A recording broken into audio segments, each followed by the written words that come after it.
It's something different. It's that voice inside of me. No more feeling empty. No more rushing. No more pretending to be someone else. No more searching. I have one life. I can live an amazing life. I can be free. What if less is more? Less stress, less debt, less of arguments, less of proving your worth, and more of time, more happiness, more peace, more money. That's what minimalism can offer you. Discover how minimalism can grow your business and life. Go to minimalistentrepreneur.com. Each week, a minimalist entrepreneur with your host, Zurika, aims to connect you with real successful people who share their success strategies that you can use in your business. So, here's Zurika. Hey everybody, this is Zurika from A Minimalist Entrepreneur, and I hope that you are having the time of your life, because in today's episode we have the most amazing person that I got to meet. I'm so fortunate to meet him. His name is Geoff, and Geoff pretty much comes from a completely different background as compared to some of the episodes that we've had, because he is not only an entrepreneur, but he started his career right at a very early age, and his passion for computers allowed him to be able to focus his skills on enabling smaller businesses to be able to have agile ways of being lean and at the same time productive in the online space. So if you are an entrepreneur who is out there wanting to have an online brand and having practical ways to be able to get your message across to your audience, Geoff is the man that you should be talking to. So what I've done is I've invited him to speak to us about his journey of how he started his business and some of the challenges that he might have faced, and at the same time give us a few tips and strategies of what he did in his career to be able to use it in our own businesses. So with that, let's invite Geoff on the call. Hi Geoff, good morning. Good morning. Thank you so much for accepting this call and for all the stuff that was happening this morning when we were trying to actually record. So what I'd love us to do is, like, in your own words, if you could let us know what you do from a professional front, that would be awesome. Sure. So there are many different ways that I sort of define what I do for a living. I'm a small business owner, I'm an entrepreneur, a freelancer, but what the type of work I actually do is I provide web and IT solutions to small businesses. So what that means is the web solutions part is web design, development, maintenance, administration, hosting, SEO, internet marketing, that kind of service, and the IT solutions that covers IT consulting and training and support and research analysis and stuff like that. So I sort of see what I do, or what my company does, as an all-in-one solution for small businesses. Cool. And like, if you are just starting out in business, so probably like say for example myself, like I might be a professional in my own field, but say I want to be able to start my own business, what are some of the key things that we need as solopreneurs to know before we can have an online presence? Sure. A lot of people like to create a business plan, and I didn't really do that at the beginning. I did a lot of trial and error, and I did a lot of experimentation. I would recommend start simple, try to keep focused on just one thing that you do well, and then over time you can evolve your business to expand into other areas or other types of services. But this is there's also sort of a parallel to the websites that I build. I always tell my clients, start off simple, start off small, and then over time let the site evolve into something bigger, into something greater as you learn from experiences. And so that model sort of applies to growing a business, I think. I started off when I was 14, and in 2004 I started helping people in my neighborhood, mostly older folks, with computers. So I basically just did computer consulting for households, for individuals, and that's how I started. Very simple, helping fix problems, troubleshooting, support, basic training and tutoring. But then over the years, I got into web design, and so I expanded my business to cover more types of services. But it all started very small and simple. And I think learning as you go, and just sort of not trying to overthink things, but trying lots of different things, I think is a really important thing to do when you're starting off with a new business. Right. Like, say, for example, if a solopreneur is wanting to actually have a website, make sure that they have their own small business processes, but all in cloud computing, for example. What would you suggest, say, if the person doesn't have any IT background, what would you recommend any small business owner should know before going and partnering with a web development business? Yeah. Well, there are lots of really great, free or very cheap services out there, companies out there that have solutions for small business owners to start an online presence. So build a small website or whatnot. And I think, if when you're starting off, you don't have a budget, you don't have a lot of resources, and, it takes a lot of time to find, the right web developer or the right person to take care of that side of the business. So there are lots of, I guess, there aren't any specific services that I can personally recommend, but I would just look for, I would do a Google search for, sort of free small business websites, and there are lots of, there's no end of tools and solutions to help you start building an online presence without having any background in IT or programming or anything like that. Right.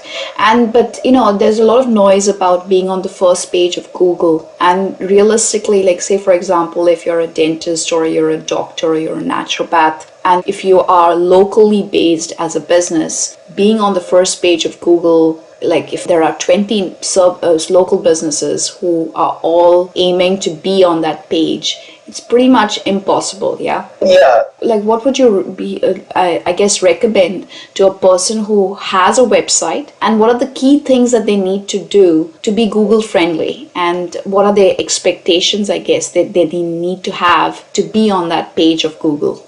Well, first of all, I guess I don't like to obsess over search engine rankings simply because, especially in my field, there's so much, the market is so saturated and there are so many other web design firms that exist. So what I like to do is I focus more on my own network, my own internal network, and building relationships with people I know and with clients, and that leads to a lot of clients via word of mouth, which is, I think, the best source of leads. But if you are starting out and you don't have that network yet, one thing that I would definitely recommend is finding, instead of trying to target something, a more general or generic area, like if you're, well, let's take the example of a dentist. Mm-hmm. Instead of, trying to target the general dentistry, try to find a niche that is less competitive, that has fewer people targeting that particular keyword. So, I mean, there's a lot of, basically if you read about if you Google search niche sites, you'll find a lot of information about this. There's a great blog, smartpassiveincome.com, with Pat Flynn. He is very well known in the field of building niche sites that are optimized for particular keywords, which are not targeted necessarily by a lot of other sites. And I think that's a really nice technique of going about getting better rankings on Google without trying to spend enormous amounts of money or resources to target keywords that are already very competitive. So finding a niche, I think, is really a good way of sort of circumventing the whole craziness and competitiveness of search engine rankings. But again, I think using your own network and sort of, building relationships and getting referrals by word of mouth, I think that's mostly the strategy that I've used in my own business. But don't obsess too much about the search engine rankings.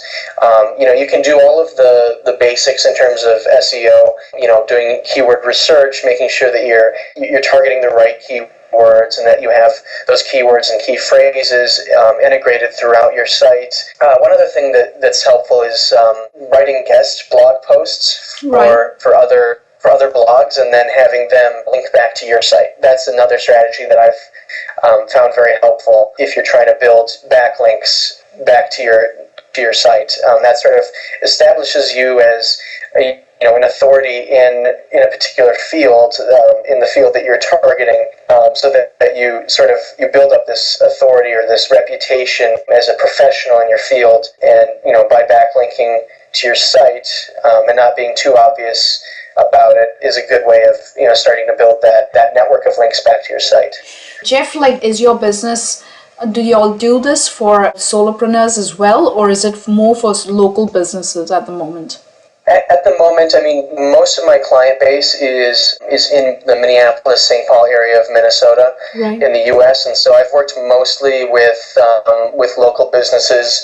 I've worked with a few others nationally, on the West Coast and East Coast, but mostly I've focused on sort of a local radius around that metropolitan area. But it's, really there's nothing stopping my business from, providing solutions to companies or freelancers, entrepreneurs anywhere in the world. Really, everything I do can virtually be done remotely.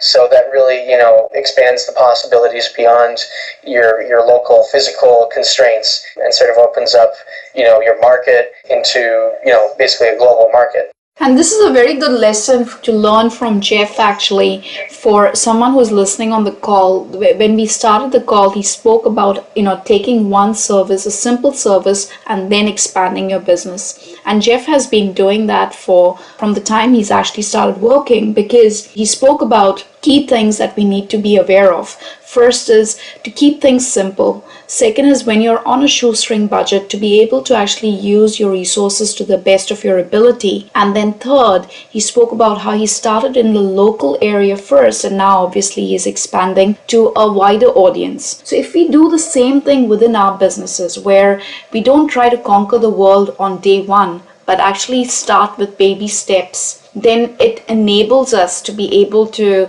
move faster and we can achieve our goals faster. Would you agree with that, Jeff?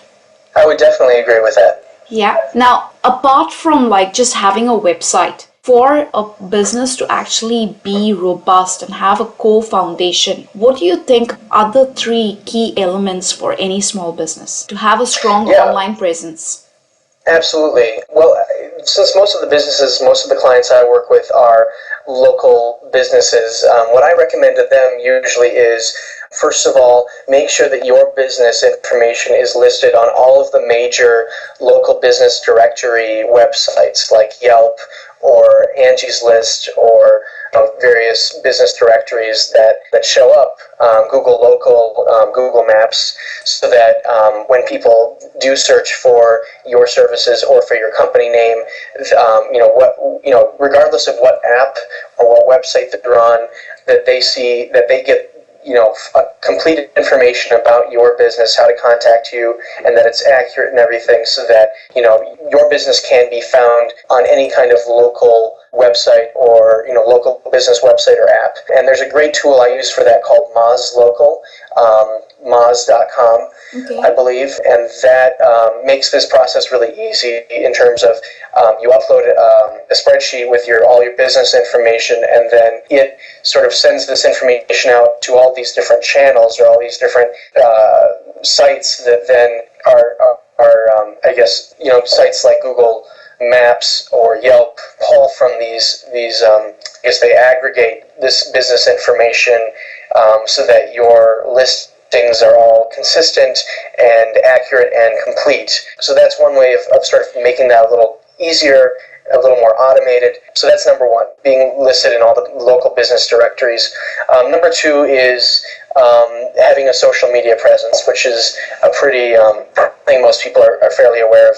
Facebook and LinkedIn and Twitter and Pinterest and YouTube and so forth. It depends. A lot of it depends on what kind of business you are, who is your audience, who is your target market, and what kind of, do they use social media? If so, what social media sites are more appropriate than others? Pinterest, is probably useful for, design, any businesses that are associated with fashion or design, but it might not be suitable for businesses like dentistry, for example. Yeah. So, I think Facebook is a no-brainer, that you should definitely have a Facebook presence, as well as Google Plus and LinkedIn.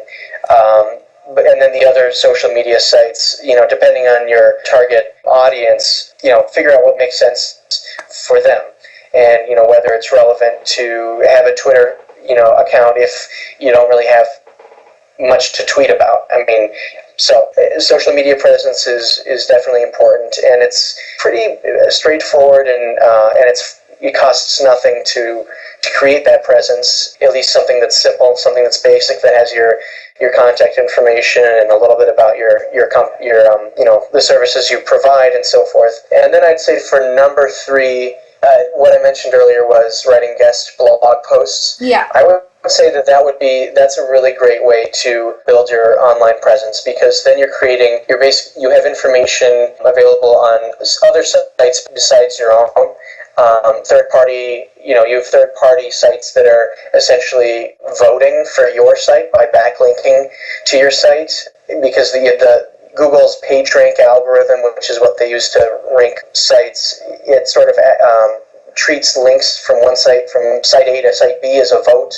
That A is voting for B and is sort of saying that site B is a good site, that it has authority, or that it has a good reputation and so forth. So writing guest blog posts is a great way to get more content out there and go beyond just your own site, and to penetrate other domains and other blogs and so forth. Okay, and could you just spell out the name of the directory, the tool that you use to be able to post to the local directories?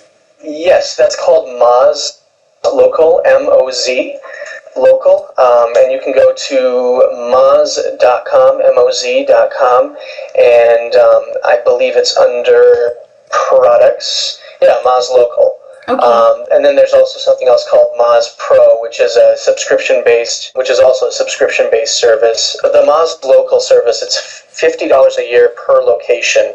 So right now I just have a single location, and that's the apartment I also happen to live in. So I just pay, I guess it's $49 a year. So that's what I pay to keep my local business directory listings up to date and accurate. Cool. Awesome. Thank you for that tip, actually, because that's a good one. And then obviously second is to be able to have your social media presence, and your third would be to actually do a little bit of guest posting on strategic sites so that you can actually be an authority in your field. Now, I noticed that you also have like a scheduler that basically people can actually book in some time with you, and you can walk them through specifically for their own business what they need to do. Would the first session be a free call that you actually have, or how do you place yourself from a service provider perspective?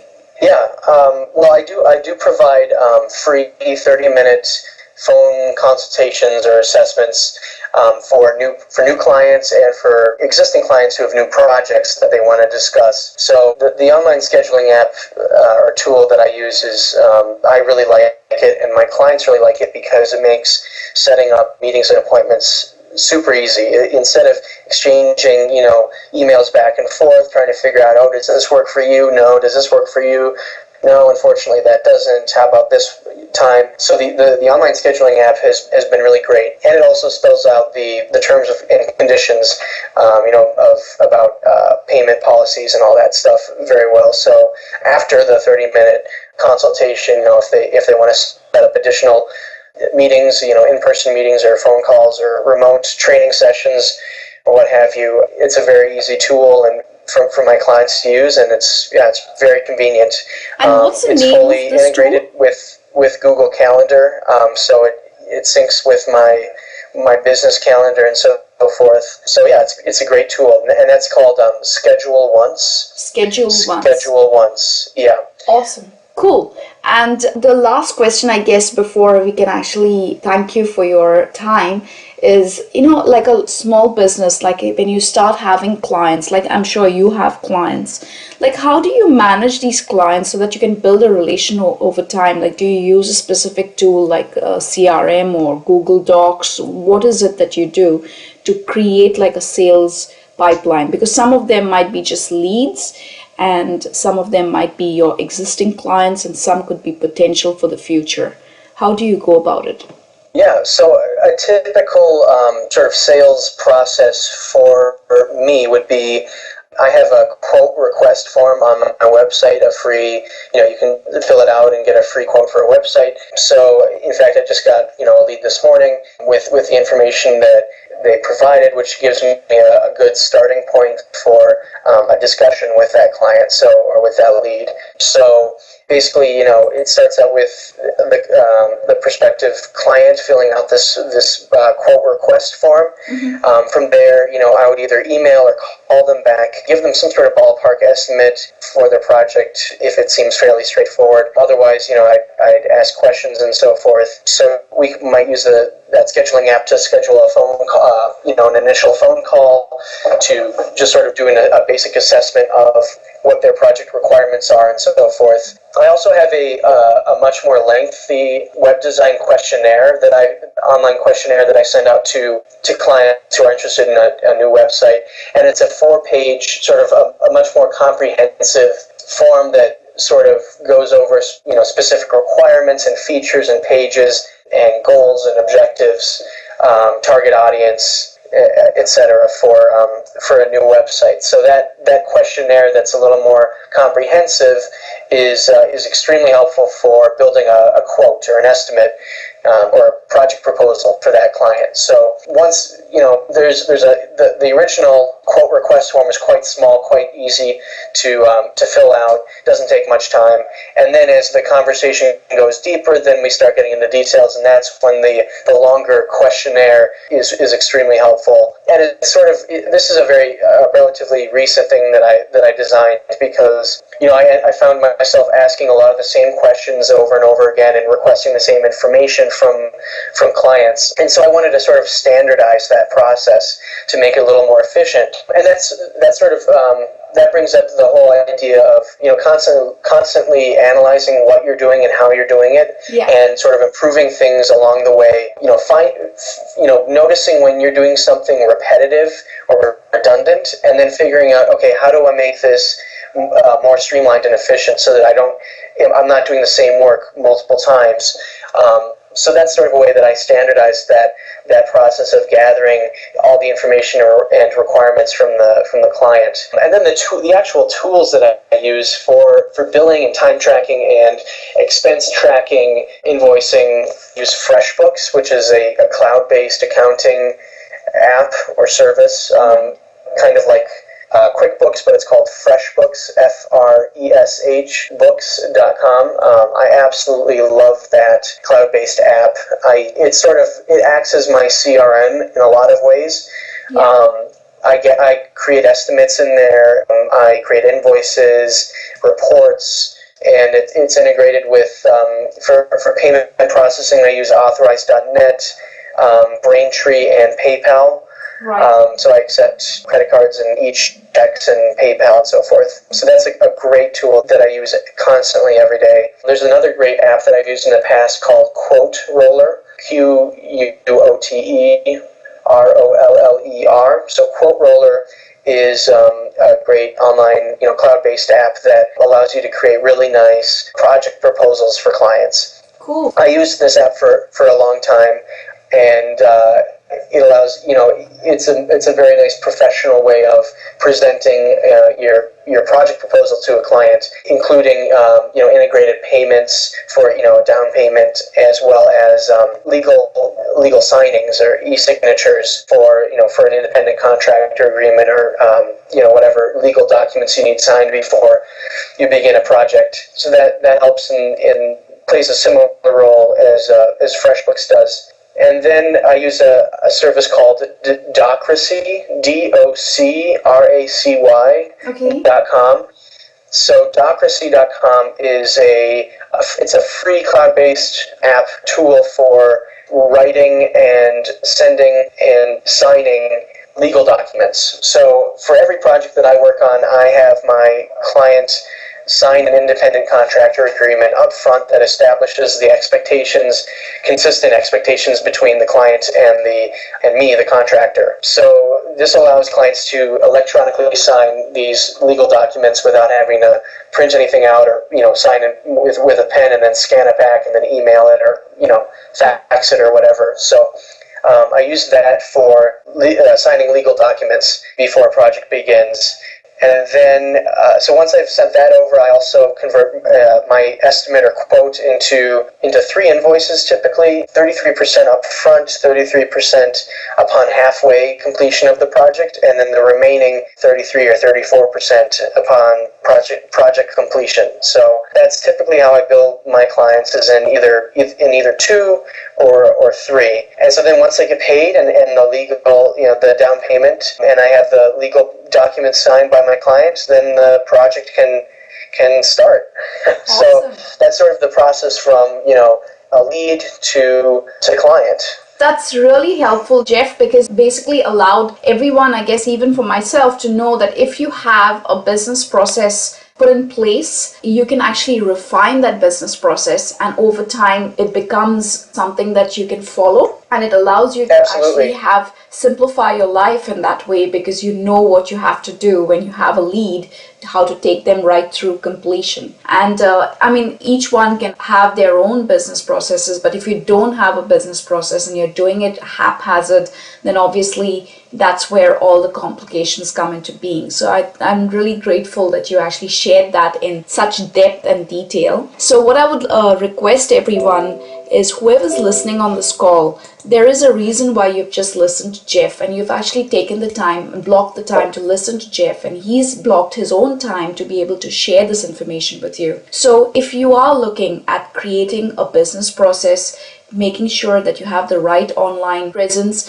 making sure that you have the right IT tools to be able to use in your business to be more effective, then I would recommend, no matter which part of the world you are, please do visit Geoff, because he is an amazing person. And to visit him, you could go to simdex.org, and I'll spell it. It's S for Sierra, I for India, M for Mary, D for Delta, E for Echo, X for Xerox.org. Because when you go there, you can actually click on their contact us, and you can contact him directly, or you could book in a time with him and actually explain what your situation is, so that Geoff can give you guidance. And if it is something that both of you are willing to work with each other, it could be a start of an amazing journey. So with that, Geoff, I would like to thank you for your time and for all the information that you've provided on the call. Do you want to say anything finally before we close the call? I would say experiment. Do a lot of trial and error. To anyone who's starting out, try something. If it works, great. Try to refine it. If it doesn't, try something else, and don't be afraid to fail, because I've certainly made a lot of mistakes and, lost money. I didn't have signed contracts, for example. So I would just say everyone's business is going to be different. Everyone works a slightly different way. So figure out what works best for you, and constantly analyze what you do in order to improve the efficiency of what you're doing. And obviously love what you do. Make sure that whatever you're spending time doing, that it's something that's actually enjoyable and actually you're pleased with the results and so forth. Other than that, thank you so much for having me. I've really enjoyed talking with you, and I hope that I help someone with their business starting out, with being a solopreneur or entrepreneur, freelancer, whatever it may be.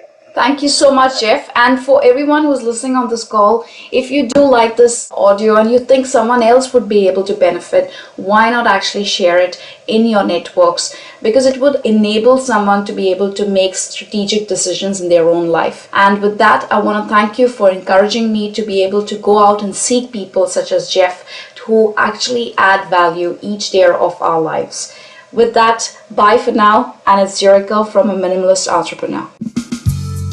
If you want to live an amazing life and grow a business that serves you, then visit aminimalistentrepreneur.com and sign up for laser-focused strategies discussed by well-renowned entrepreneurs. Be free. Own your life. You deserve it.